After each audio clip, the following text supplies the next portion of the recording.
welcome. It is great to see actually some familiar faces and people that I've had the opportunity to meet over the last year. When I spoke last year, I was a little intimidated as I looked around the room, and I was in one of the keynote sessions, and I was quite intimidated as I began to think, oh my gosh, I think I'm the oldest person in the room. And then having Red Bull for refreshments, I kind of reiterated the same thought. And I'm so pleased to be invited back to speak with you again. One of the exciting things that happened to me in the last year, one of the great experiences that I had, was being invited to speak at TechEd in New Zealand. And I had never been to that part of the world in August, which is very significant because I live in Minneapolis, Minnesota.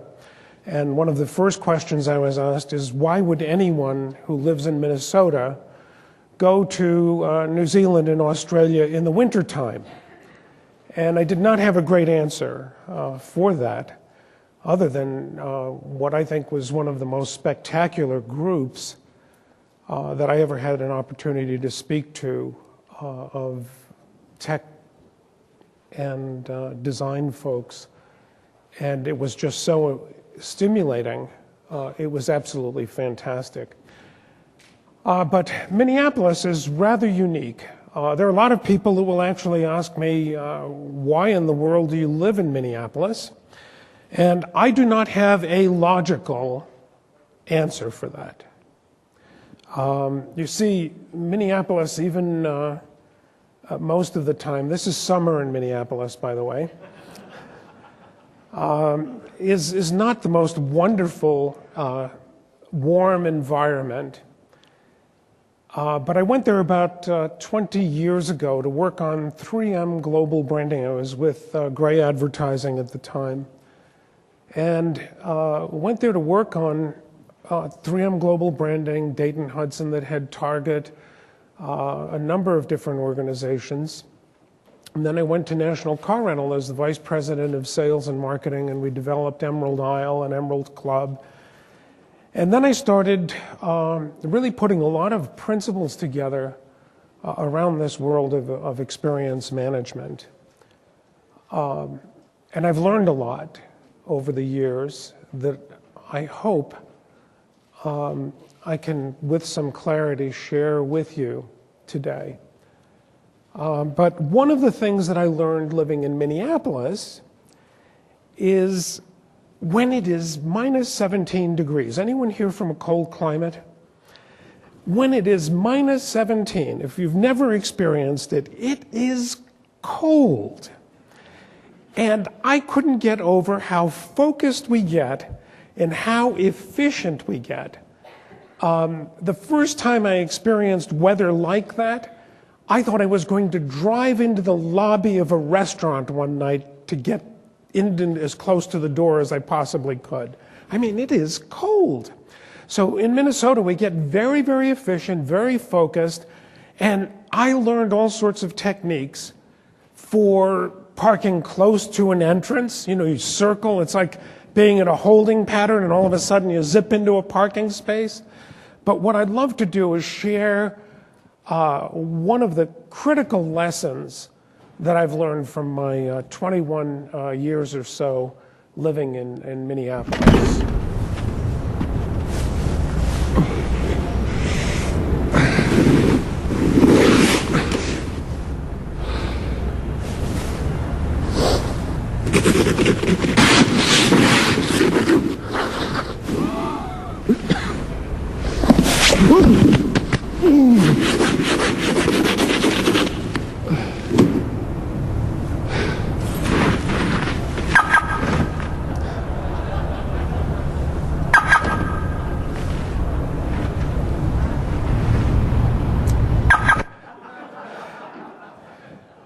Yes, we can get very, very, very efficient and very, very focused. And it's the same thing in business. In fact, Ted Levitt, many years ago, talked about a thing called marketing myopia, which is where he talked about the railroads becoming so narrowly focused that they had no peripheral vision, that they couldn't see the wide, broad picture. And what I would ask your permission to do for the next 75 minutes or so is to let go of the things that we've always thought, let go of the things that we've learned, let go of the things that we think are so siloed in the way we do business, and just come with me for a short journey on what I believe is a very revolutionary time in business, where we have to begin to make changes, where what we've learned in business schools, what we've learned in our design schools, what we've learned everywhere, the way we've structured our businesses,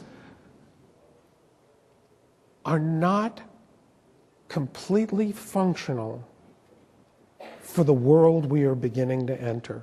And you can begin to see some of this as you begin to look at people who are still thinking in terms of channels, and the whole concept of erasing all of these borders to begin to think of things much more holistically.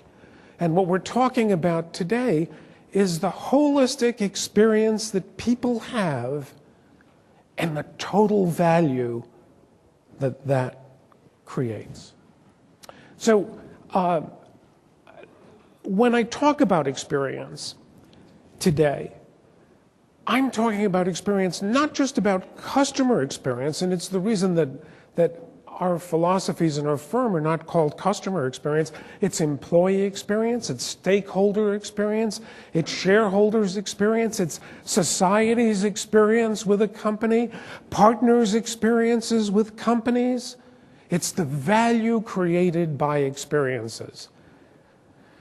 And even in our relationships with people,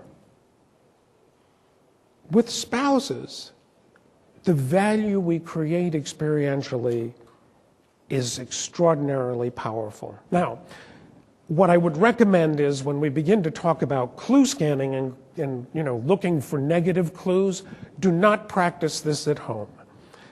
It works better in business and in other areas. At home, you can get in trouble doing clue scanning, looking for negative clues. But one of the early pieces of work that I was fortunate enough to be involved with was Progressive Auto Insurance. Are there anyone familiar with Progressive? And what happened was Progressive had reached a point where they were going through agents and couldn't get agents to sell them for regular insurance, because Progressive wrote insurance for people like my son or teenagers who have 5 or 6 violations, 4 or 5 accidents, all in the course of a year or two. And the rates go up like crazy. And that's what they wrote. But they had all of these actuarials that were so great that they decided we need to go direct to the consumer. How do we do that without alienating agents? And South Florida was an area that they chose to test this in. And there, the president of that organization was a fellow named Bob McMillan. And in working with Bob, what we began to look at was talking about not being customer-centric, not being customer-focused, not listening to the voice of the customer, but literally thinking customer back, inside the head and heart of customers. And head and heart is huge. So we actually, in that test, had created these instant response vehicles that show up at the scene of an accident. People were trained in grief counseling. And if you can believe it, at that time, having a cell phone on board, the Motorola Brick, some of you may never even know what the Motorola Brick is, but it was like this immense phone, that having that on board was huge. But the adjusters were actually trained in grief counseling. Now, people will say, how many fatalities are there that this would happen? Well, it's because a loss is something that we grieve. And a casualty loss, having an accident or something like that, is a grieving process that we go through. And if you've ever had a new car, whether it's a Mini or a Lexus or a Ford or Buick, whatever, that first scratch, I have anxiety over the first scratch. Imagine that first crash and what that feels like and the vulnerability that we feel. So that was one of the things that we did, and that was rolled out nationally. There were a number of things that we did, about 8 different things. Many of them have been rolled out nationally. Some of them are still laying around. The other was actually getting competitive quotes, getting the price for competitors. And initially it was on the phone, because back when we first did this, if anyone remembers The Source, that was actually one of the ways you had to figure out baud rates and handshakes to get online. So we actually introduced it by phone, but now you can go online and you actually get the quotes for Progressive and then the 2 next lowest quotes. Now, how many of you are designing things where your clients or your companies have said, let's put competitors' prices in even when they're lower? Anybody have that situation? Then there's no one here from Progressive, I guess. Because what we did is did that, and what we found out is that 7 out of 10 times, even if we were the highest priced of the 3, we'd still end up writing the policy.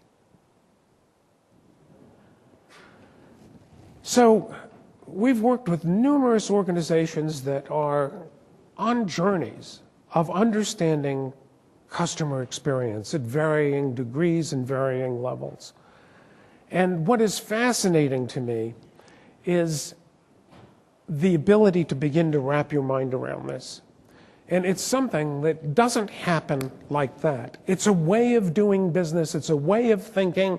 It's a way of understanding how we create value.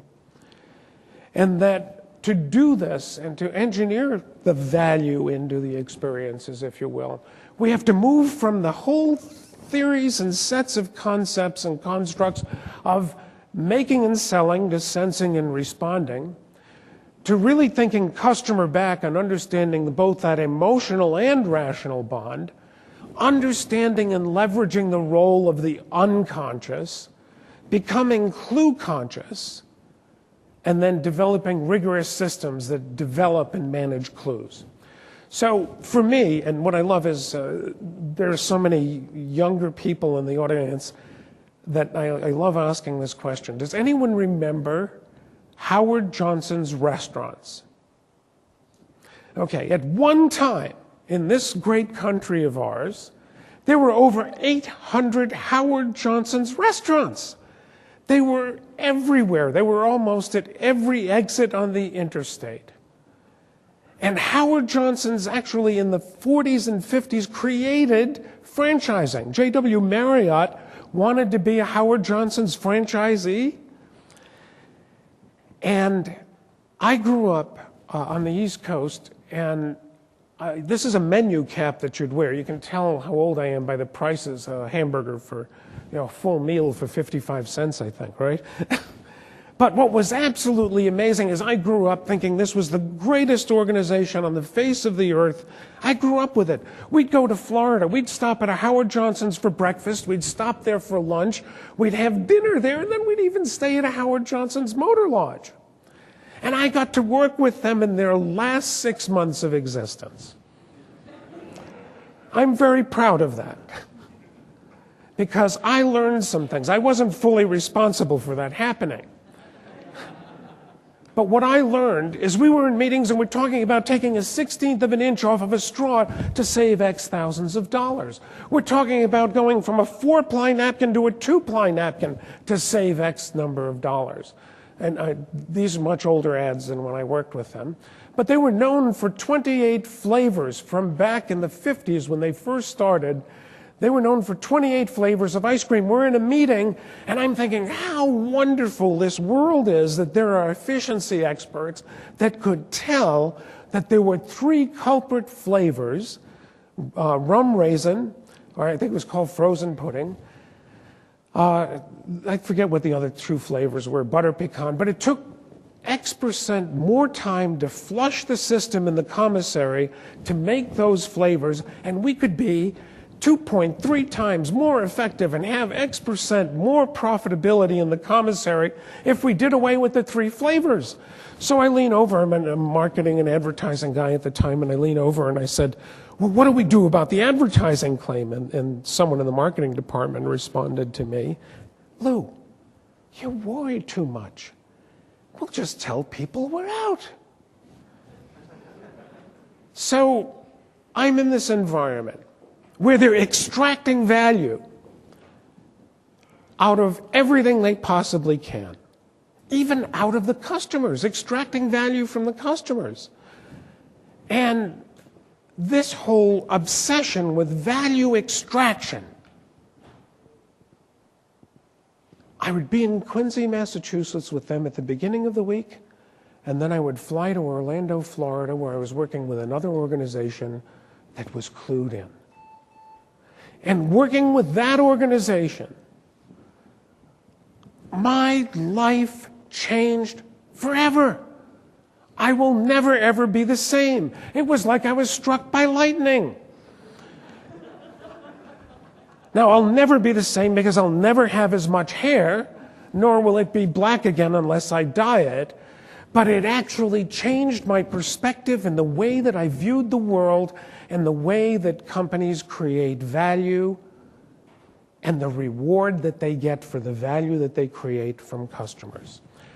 Here, we're talking about the temperature and the velocity of the wind blowing in your face and in Spaceship Earth. And at Howard Johnson's, they weren't even aware there was oxygen. We'd be talking about what they were going to freeze an ice cream bar at, because the machines were set for an average temperature. In Orlando, Florida, isn't Minneapolis for sure, and an ice cream bar would melt at a different rate. So what would it have to be at so that a child holding that bar would not experience that melting ice cream bar?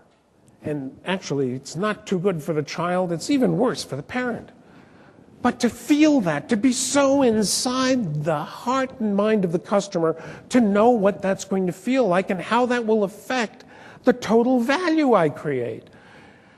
The scent of chocolate chip cookies are pumped out onto Main Street out of a glass jar. Main Street is designed on a forced Hollywood perspective, so when you go in the morning, it looks like it goes on forever and ever and ever and ever, and you've got all of this great stuff to explore. And at night, when the feet are swollen and the kids are cranky and you're craving your heavenly bed somewhere, it looks like a very short walk. So what fascinated me is that there were so many organizations going to Disney and coming back and going to Disney for best practices. And they would come back and they would say, well, we're not going to call our customers customers, we're going to call them guests. We'll have the Department of Fun, we'll have the president of people, we'll have all of these things. And they thought that they were creating an experience. What they failed to do, and what we fail to do when we look at best practices only, is we miss the forest for the trees. We miss next practices. And to me, what was in the heart and mind of Disney, and in some illuminary visionaries that understood customer value, like Ray Kroc, that created experience management systems, central nervous systems that understood experiential value and build on it. And that, to me, was the next practice. You see, Disney was a cartoonist, and he knew that the real value in a cartoon is when you click in, when you read a cartoon, and all of a sudden that little light bulb goes on, you get caught sort of, you get connected to what the thought is. You get that emotional connection, you get that laugh, you get that, I get it, we're connected, I understand. And he would create that connection with clues in 4 frames. And the rigor with which they built that system. He went from 4 frames to build clues in, to hundreds of thousands of frames in a movie, to millions of frames to create that connection, to bring those pieces together, that created that feeling that brought people back to Disney again and again. And I became fascinated by people's willingness to go to Disney, to part with cash willingly. And at one time, it cost more than a trip to Europe to go to Disney. Today, with the value of the dollar, it's probably much cheaper to go to Disney. And I was also fascinated by the number of people that have been to Disney more than once, more than twice. In fact, one time I asked a room like this, and at 52 times someone had their hand up, and I was like, okay, I give up. I couldn't get them to sit down, and they don't do that any longer because what I learned is she worked at Disney. So I was like 52 times. So what is that? She went more than 52 times. But what?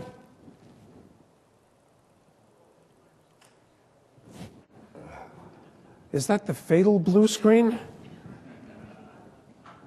Okay.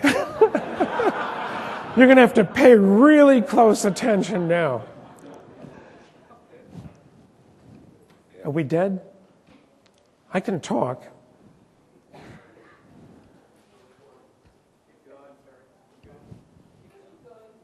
Keep going? Okay. Sooner or later, hopefully, this will come back up on the screen. But what we have here are dollar bills, $100 bills. And what is absolutely amazing is what Disney understood was rather than value extraction, they were into value creation. Every element of the experience creating more and more value. And what's so amazing is what marketing is supposed to be and what businesses are supposed to be about, according to Peter Drucker, is value creation. He claims that the purpose of a business is to create value and the reward is profit. Wow. How weird is that? How screwy does that get? Do you think the people at Enron were thinking about creating value and value creation for customers and that the reward would be profit? So what becomes essential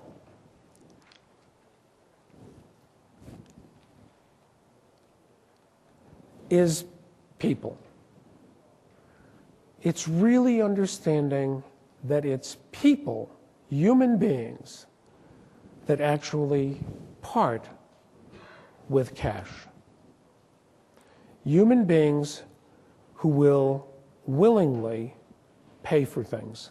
Now, while working with Disney, I actually even learned an expression that was called arrogance in pricing. That when you create such extraordinary value, there's much more elasticity, you have more room to price higher. I just want to ask one question. Is someone working on trying to get us back up? Okay. I don't want you to miss some of the fun. How many have read Fred Reichel's book, The Loyalty Effect? Well, this began to change the way that companies began to look at business a few years ago, because what Fred discovered in some of his work was that most people who defect from companies are actually satisfied customers. And this was like absolutely astounding to many, many businesses to think, wow, even the top 2 boxes of whether someone's satisfied with an experience wasn't a predictor of customer loyalty. And what Fred learned is that the greatest predictor of loyalty was not customer satisfaction, but the willingness to recommend. And what he found, and he's written a book called The Ultimate Question, that talks about the importance of that single question. And he's actually created a technique for developing what is called a Net Promoter Score, where you actually deduct the promoters, which are people who are extremely likely to recommend you, and you deduct from that number those that are extremely unlikely or neutral. And from that, he's found that that number, that Net Promoter Score, thank you, thank you. Thank you very much. I feel better now. I can turn this around again. Watch it all get disconnected when I do that. That's my luck. So what was interesting is that Fred was a student of Earl Sasser and Jim Haskett and a number of folks up at the Harvard Business School. In fact, the CEO of Harrah's that sold Harrah's for millions and millions of dollars was also part of that school of thought. And Earl Sasser and Jim Haskett created a thing called the hierarchy of customer behavior. And it talked about satisfied customers, loyal customers, committed customers, customers that have apostle-like behavior, and customers that have a feeling or a sense of ownership. Now, what isn't on that list are those companies that make my top 10 list of experiences that I can't stand.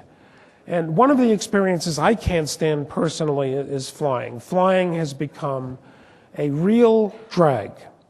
For anybody who travels, it is not fun at all. And unfortunately, I live in Minneapolis, Minnesota, and there's only one way to fly primarily. 87% of the lift is held by one company, and that's Northwest Airlines. 87% of the lift. Now, Northwest, what happens is, I can't make sense out of fares any longer. So I've kind of given up on that. And, you can't even understand why flights are canceled and the things that happen to us. But what's most amazing to me is that Northwest thinks I am a loyal customer. They have a loyalty program. And they think I'm like Mr. Platinum Elite, and they think I'm loyal, and I've been Platinum as long as they've had Platinum, and I have been Gold when they had Gold. I've got over 4 million air miles. And I can't stand Northwest. I hate them. I think that it's a reward for a crappy experience. I don't like the way I feel when I fly on Northwest. I become a different person if I have a crappy experience, which is most of the time. And when I have a really crappy experience is when I don't get upgraded. I become a 5-year-old or 2-year-old. I begin to stamp my feet. I pout. I walk through the cabin. I can actually begrudge a 5-year-old a seat up in first class. I'll walk through and I'll be like, what the hell is he doing up here? How can he be in first class and I'm in the back of the airplane? My wife can even tell when I'm not upgraded. That's scary. I get home and she's like, oh, you mustn't have been upgraded. It's like, I become weird. They don't understand that. I mean, there's a reason why these companies are in trouble and in turbulent times. You see, I even had someone wave his finger in my face one time at Tampa Airport, and I lost it. I'm generally a very easygoing guy, and I lost it. I waved my finger back at him and I said, you're the reason Northwest is bankrupt, and I hope you're the first person to lose your job. I couldn't believe I said it. People in line, 2 people clapped. It was absolutely amazing. But, you look at this. Here I'm this platinum flyer, and this is my seat just about a week ago. And it's actually row 41, because I didn't make the luck of the draw. It's like playing a slot machine in Vegas. And in fact, I had forgotten how long airplanes actually are. And I suffered back there and couldn't get a glass of water before we took off. I was told you can't have water before we take off. Now, how did I go from a guy who could have had a cocktail to a guy who can't get a glass of water? Doesn't make sense. The towels, we had towels, they took those away. We had meals, they took those away. They had snacks, they took those away. They had, peanuts and pretzels, those are gone. Now you can pay $5 on American Airlines for a tube of Pringles that reached the ceiling of the airplane. It's like, it's absolutely insane. In fact, some airlines are charging for blankets and pillows, and one of them, I don't remember which one, recently said you can buy the blanket and the pillow and you get to keep it. And I'm like, oh great, what do I need now? I've got my adapter, my computer, and now I bring a pillow and a blanket with me on board? What are we thinking? Northwest took the boarding pass away, and then customers complained and they brought it back. It's absolutely amazing. I'm praying the JetBlue comes to Minneapolis. My bags are packed. I am ready to go. I am not a loyal customer of Northwest. Is the way I feel logical? Cell phones. I go in, I buy a cell phone. Someone else comes in, never been a customer of AT&T, been a customer for 16 years. How do we walk out with this very same phone and it cost him $150 less than it did me? I don't understand it. Or how do I pay $300 for a hotel room and then pay $5 for a bottle of water? Who is making these decisions? Value creation versus value extraction. Is the way we feel logical? Ownership. Harley-Davidson. Premier organization thought of for ownership. There's actually a thing called hogs. Are there any hogs in the room? I don't mean to insult anyone. You know, there's a thing called Harley Owners Group. Excellent. To speak to the Harley Owners Group, I had to go to a hog rally in Greenville, South Carolina, talk to the Board of Governors, and then finally I could talk to the state groups. So I go, and you know, this was like many years ago, before tattoos were popular, and you know, now tattoos are tattoos. It's like much more popular. But back then, tattoos, you know, and there were people that were tattooed with some pretty elaborate tattoos back then. And they were tattooed everywhere, or I think almost everywhere. And they were all ages. They came in all shapes and sizes.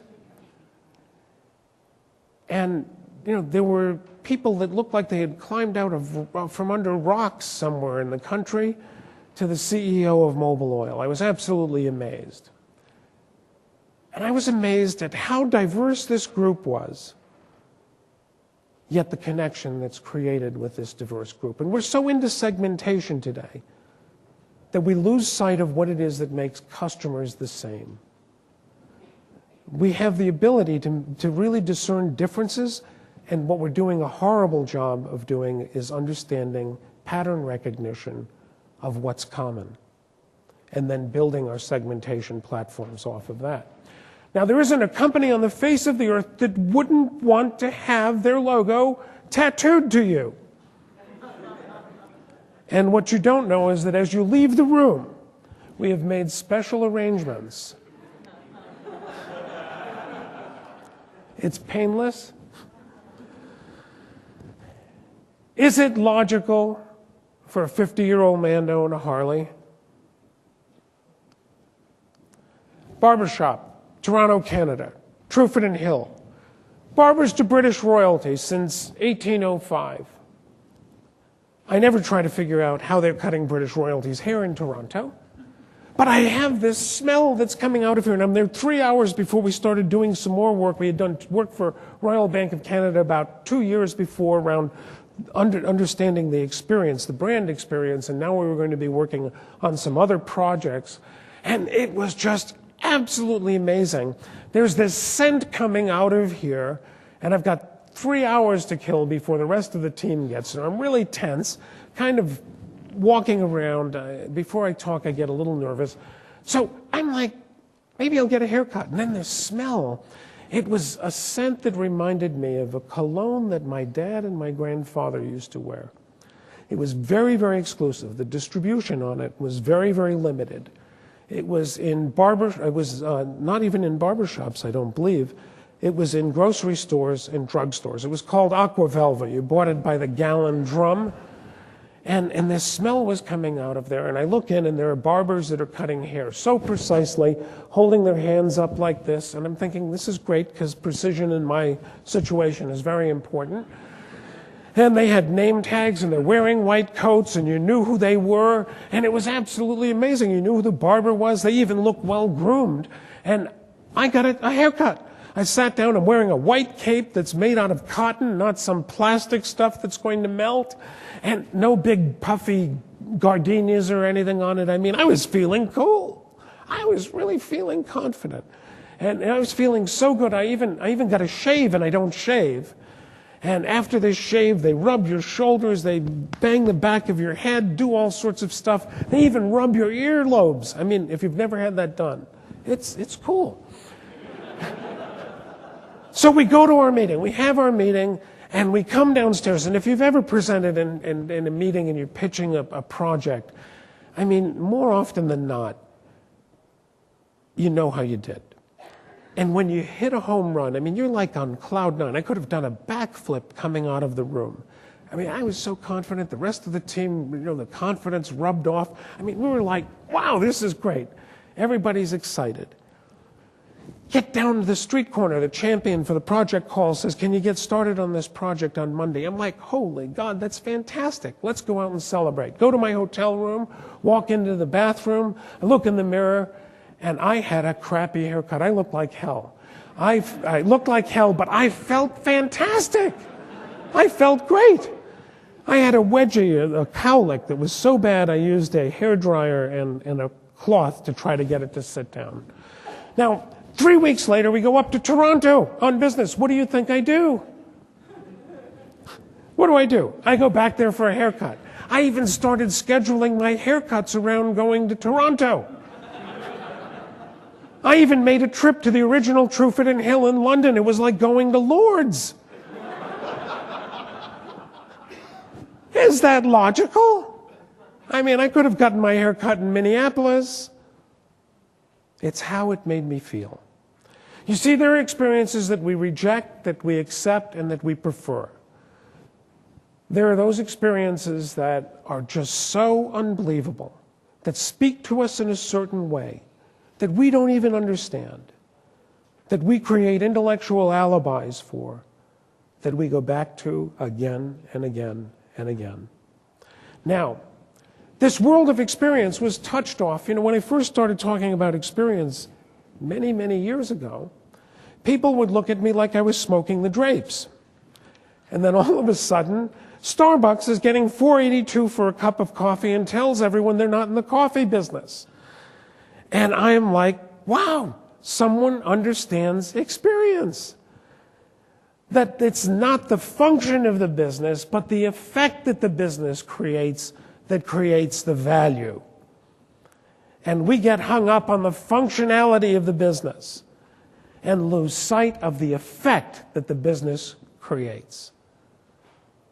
And in fact, if you don't build an experience management system, if you don't do it with rigor, if the CEO or someone who's enlightened leaves, you have the Starbucks situation that we have today, where they lost sight of experiential value.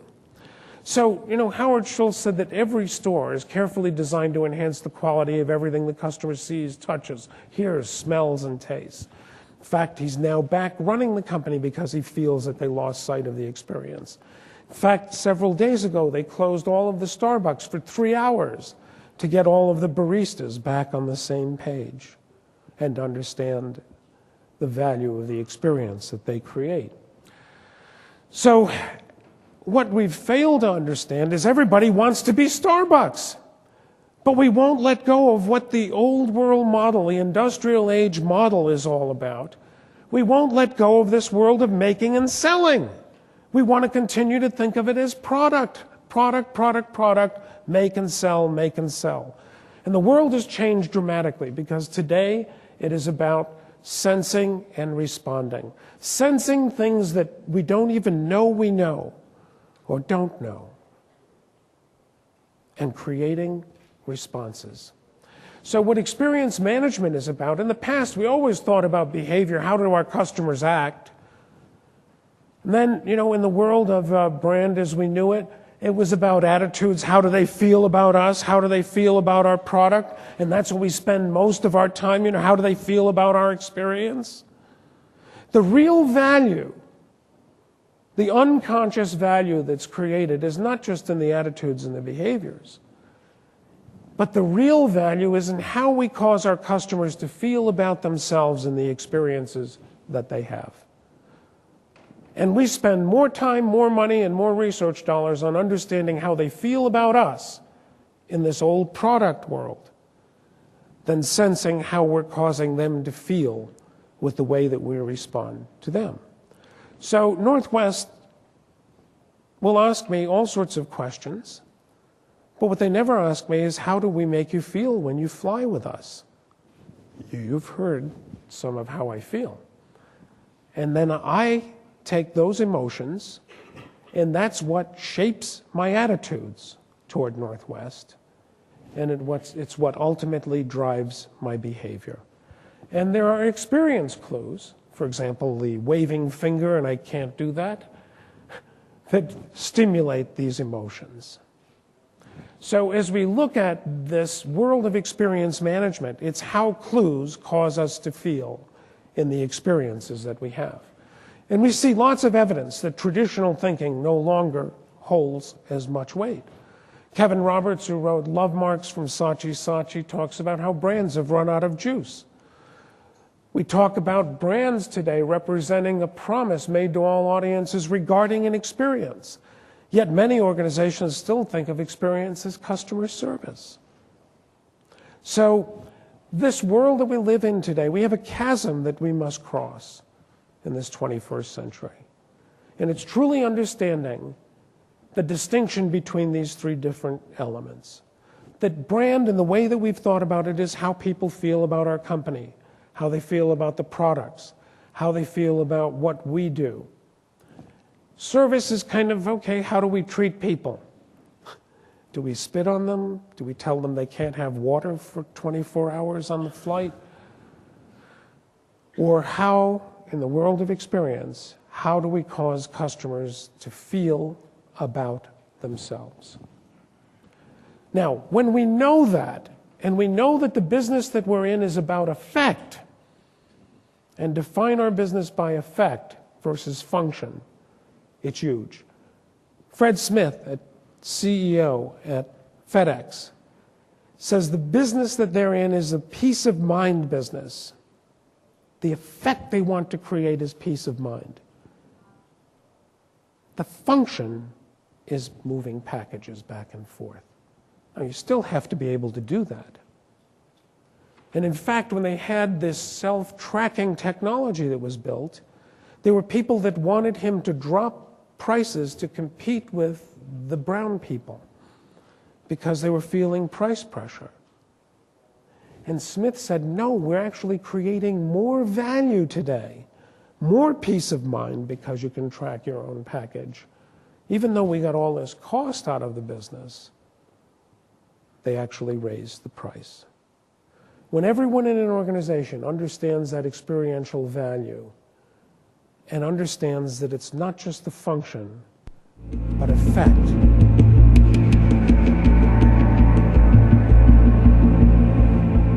The storm was on a Monday, and we got back here on the Sunday after, and there was no communication. No, we didn't know what we would find. The penguins have been here since we opened. I didn't know if they would be alive when we got here. I ran up here, and it was dark. We had no power. But, with the flashlight, I was able to 1, 2, 3, and then finally 17, 18, and when I got to 19, that's when I ran in there. We usually keep it pretty cool in there. The water's about 62, the air temperature is about 67. When we got back, the water was at 94 degrees, the air probably a little warmer than that. When we heard that it would be the best thing to airlift the animals out, the Monterey Bay Aquarium volunteered to do that. I actually flew with them, and we went out to Monterey, landed at 1:30 in the morning. 9 months is a long time to go without penguins. Do you know that? It's been hard walking by here and not seeing penguins. We had a little wind-up toy penguin in there that we kept for 9 months. I think if you're an animal keeper in an institution like this, you really shouldn't have a favorite but that's impossible with patience. She's an adorable bird. She'll sing to you. I sing to her. She's just a great animal. I know I'm looking forward to, the entire staff is looking forward to, and I think the city is looking forward to the penguins coming back. FedEx has been unbelievable. They're flying the birds in. They're taking care of everything. What can we do to safely and humanely get the animals back to you? Basically, a call came into the public relations department at FedEx from Melissa Lee, and she had the idea that FedEx has shipped animals in the past and wanted to know if we could help out. And being the native New Orleanian, I immediately jumped on it and said, of course we can do this. And the next thing we know, we're working on bringing our penguins home.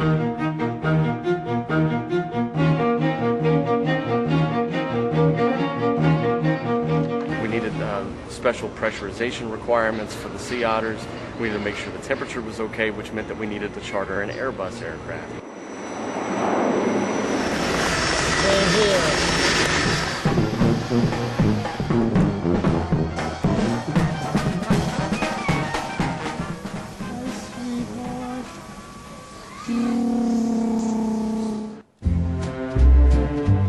We will never forget the generosity of FedEx, and the city of New Orleans will never forget the role that FedEx has played in bringing the penguins home and reopening the aquarium. The power of the effect our businesses can have, how we cause people to feel, and then how they in turn feel about a company. The essence of what we have to begin to learn as we think about experiences as holistic value propositions. So also we have to learn how customers think. We have more than we've learned in the last decade about brain science and neuroscience than in the entire history of those disciplines. And the power of the unconscious mind. Have you ever purchased a newspaper out of a vending machine? Most people will reach down and not take the top paper. And they'll go into grocery stores and rearrange things to get something from behind. They'll go into a bookstore, and I've watched them destroy books and displays of books. And you ever notice that usually the first magazine is all dog-eared in Barnes & Noble or somewhere, and everyone always pulls one from the back? Unconsciously, there are feelings and thoughts at work that we're not even aware of that impact our behavior because of the way things make us feel. We feel much safer pulling that second paper. There are deep thoughts around contamination. It's not mine. Someone else has touched this before. So Jerry Zaltman, a colleague of mine up at the Harvard Business School, we've been doing work for many, many years. We actually did PET scans of people buying automobiles. And if you can believe this, I mean, that's pretty invasive market research that we did many, many years ago. And what we did was saw what parts of the brain were stimulated and received oxygen. And it shouldn't come as much of a surprise that the closest thing to buying a car was being hunted or chased. But what we also learned is that the tangible attributes of a product or service actually have less influence on consumer preference than the subconscious sensory and emotional elements that are derived from the total experience. And if we look at it, the way we have experiences is there are clues, there are signals that we get. And we process those, like this, our mind. Some of you may be looking at this, those who are really advanced with technology know that this is Pac-Man, right? And that was like the height of technology after Pong, which was whole circles going back and forth. But when you think about this and where we are with gaming today, it's absolutely amazing. I was watching, in fact, I have a son who's into gaming like crazy, and I remember playing with little plastic soldiers, and I'm like, God, I wish I were alive now. I am alive. I'm just not young enough to compete with my son, who knows where everything was. I couldn't compete with him on Mario Brothers. He knew where all these gold coins were hidden, and I was like, I couldn't even remember how to go forward. But we look at this, and our minds are so amazing that we snap together. In our minds, you see something else other than Pac-Man, probably. We have such incredible processing power compared to any microprocessor in our heads, that you probably see a triangle. And what's amazing is there is no triangle. What we do is we're constantly, as we're sitting in chairs, whether we're comfortable, whether a chair can support us, our heart beating, there are parts of our brain that are at work constantly sorting all of this stuff out, our operating system.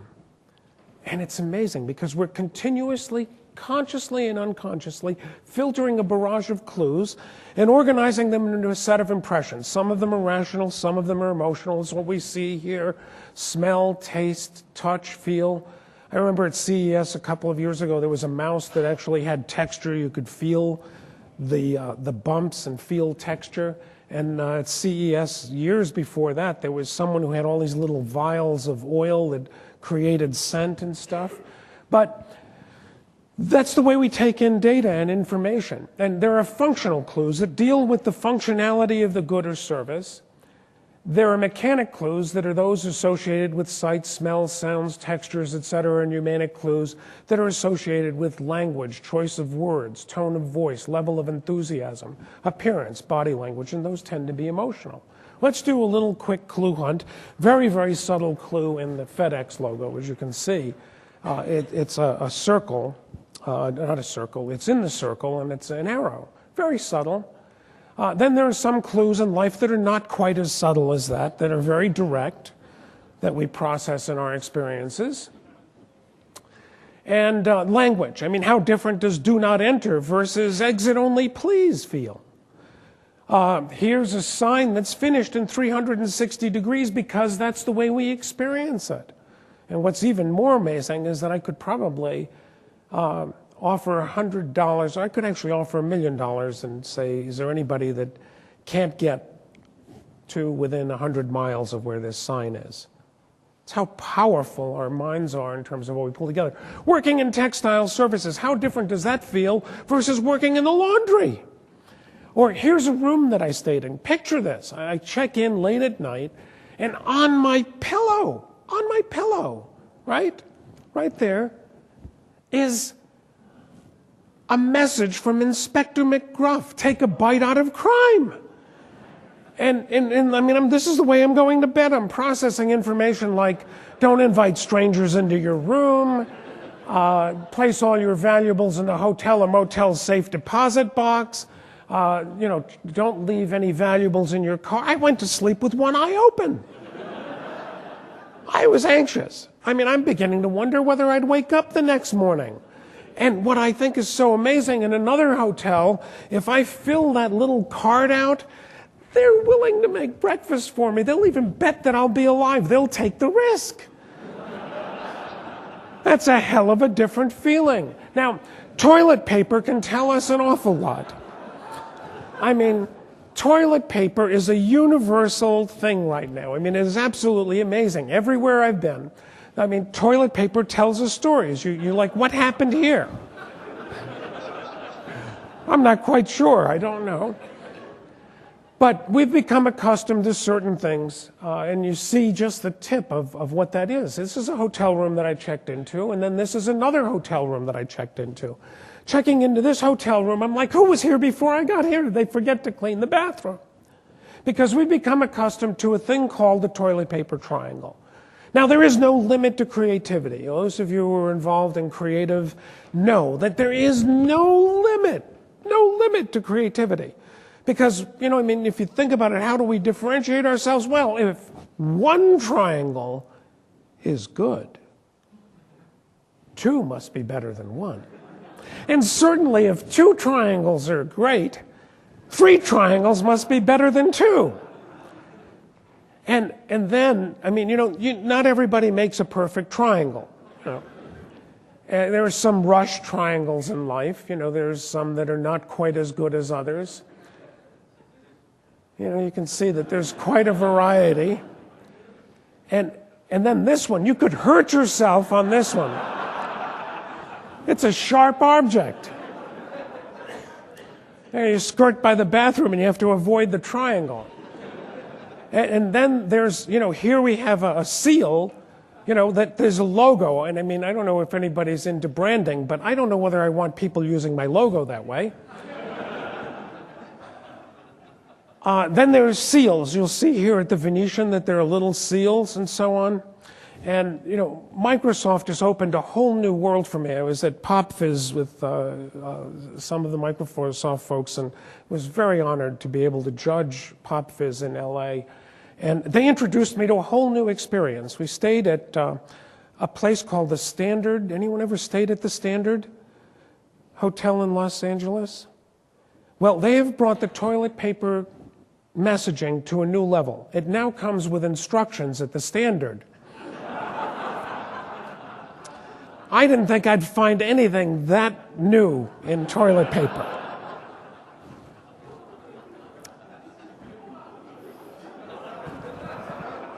I mean, really. The whole room came with instructions, including a package of condoms that were in the bar, or the vending machine, not vending machine, what's that called? The honor bar. A very unique place. Now we can get into, you know, all sorts of floral designs and the stuffed pocket.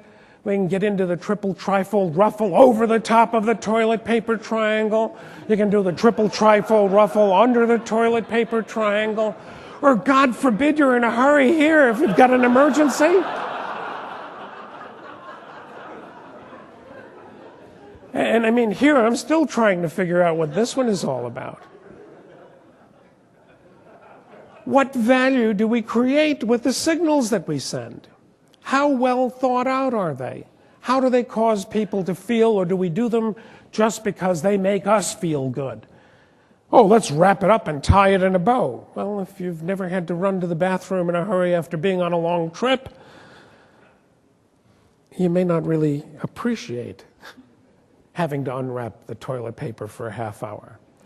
Or if you've got a bathroom and you're on a business trip and the bathroom is the size of a postage stamp and you create a towel swan. I couldn't figure out where the hell to put this thing. It's this giant swan, and I'm like, I've got to take a shower. I've got a few minutes to get downstairs. Who dreamed this thing up? I had to go back out, and I didn't want to use it. I'm like, who's been fondling my towels before I got them? I mean, I'm having all these thoughts. You know, on a cruise ship, you don't mind all of this stuff. But, you know, in a business hotel, do you want to wake up in the morning and fight an elephant? And worse than that, they'll do that, and then they'll put a note on your mirror in the bathroom, a conflicting clue that says, we're not going to wash your towels. I don't understand it. Roto-Rooter.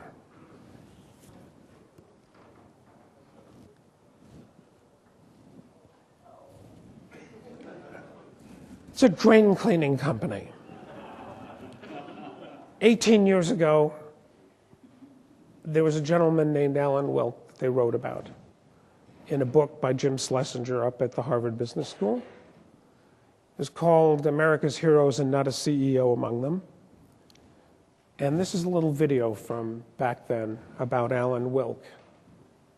Take a look at the clues he creates for himself and for customers. Down the drain, Roto-Rooter. For Alan Wilk, that is not just a corny song. I'm treating a customer as like I would like to be treated. It's an anthem. Isn't that lovely? When the unspeakable happens, That's what we call a sewer backup. Alan comes to the rescue, Put on a nice long glove and providing the kind of service you might expect from your valet, see what's down here. but hardly from a drain cleaner in Queens, New York. When I come to a customer's house, their problem is it's like my house. He's the perfect house guest, I hooked up my hose and I washed out that pit for you so it won't smell too bad. cleaning up messes he didn't even make.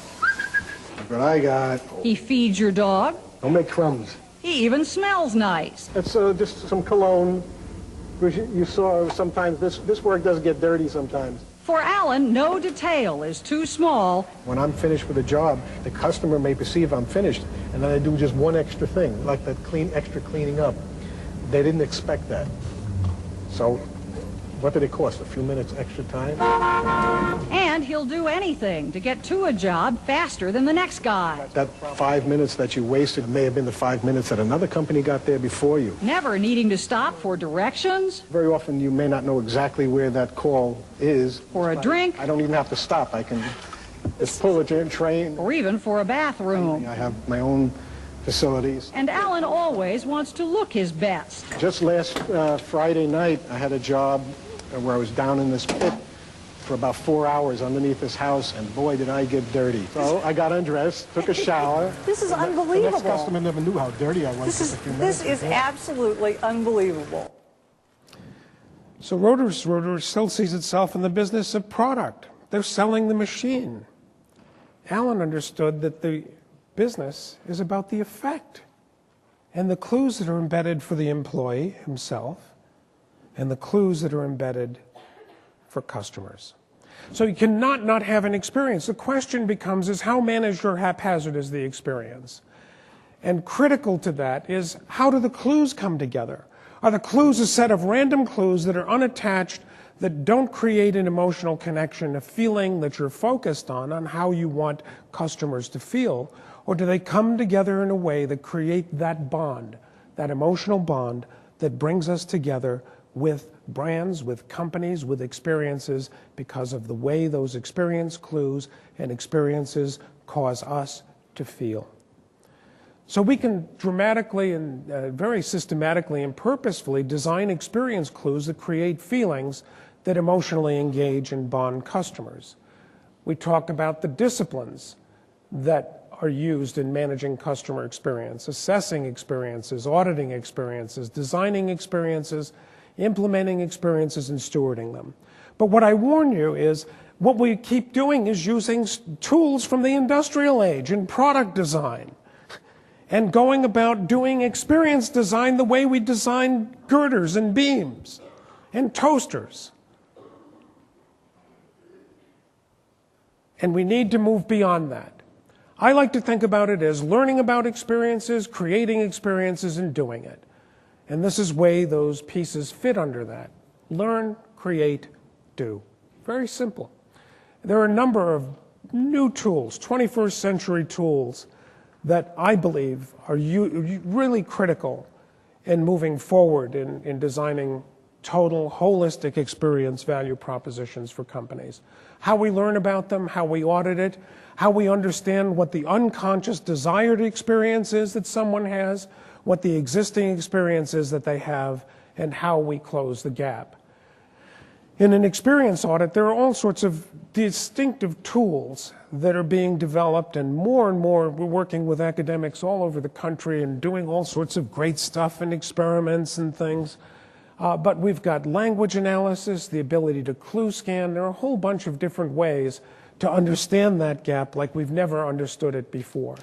But the first thing in an organization is to really have a workshop that really talks about optimizing experience in the organization and talking about the barriers that create holistic value creation and having management discuss that. Language analysis, the difference between I'll have a car ready for you in 5 minutes, the car ready for you, or your car. I mean, we see things in call centers, we see things where we've looked at financial services, the language used online, and the difference between what appears on a website and the way that customers talk. 320% difference in the language used. Psychologists will tell you after 30% there's a breakdown in communication between couples and they'll get divorced. One is completely functional and transactional, and customers' languages, it's like being from Venus and Mars. The ability to clue scan. When we become aware of these clues and become clue conscious and develop a rigor for looking at clues and scanning for clues, organizations begin to look at experiences differently. Hospital emergency room, where they came in on their own time. And there's the difference when you're clue conscious versus not clue conscious. What does one experience cause you to feel like about yourself? What does the other cause? There are tools and techniques with hidden cameras in terms of observing, buying an automobile. Hopefully we'll know something. If not, This guy's we'll take actually it on by 2 ear. phones at the Alright, same time. Sorry, Beth. And people know that they're actually being recorded. It is absolutely amazing. But as opposed to just straight anthropology, what you end up with video is the ability for multiple people, multiple perspectives versus one person's perspective to look at an experience. This technique that was developed by Jerry Zaltman, ZMET, that gets into deep metaphor elicitation in interviewing processes, really very, very fascinating stuff. If anyone wants an article or would like to know more about it, Jerry's got another new book that's coming out in a couple of months called Marketing Metaphoria, the metaphors that we live and buy by.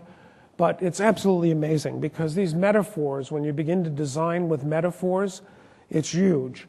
The idea of investing time, buying time, saving time, affording time, squandering time, spending time.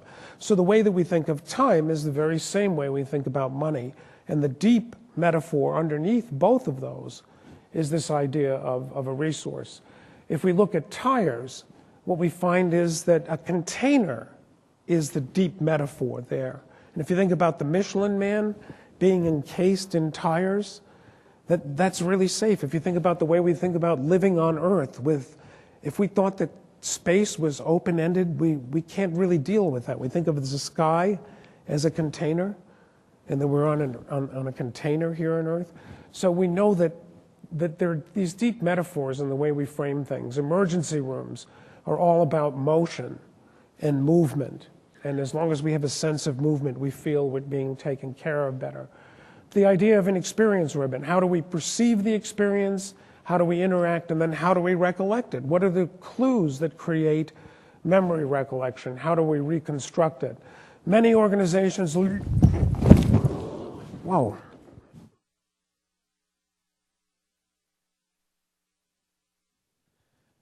Wow. Did I wake everybody up? Sorry about that. I get excited, as you can tell. I'm used to pointing to this thing, and it's like, whew. Most organizations will use moments of truth where they actually will use process, because we're used to process mapping. What we talk about is psychological mapping. It's almost psychopaths, where you kind of go through psychological pathways. A lot of my people don't like me calling them psychopaths, but it's a different way of designing. It's what am I feeling? If we had designed progressive without that, we would have never, ever, ever gotten to the scene of the accident and doing things at the scene of the accident. So these psychological pathways become really powerful. The idea of creating an experience needs a motif. That motif is that central theme that's like music that repeats over and over again. What is it that we want people to feel? How will we create those feelings?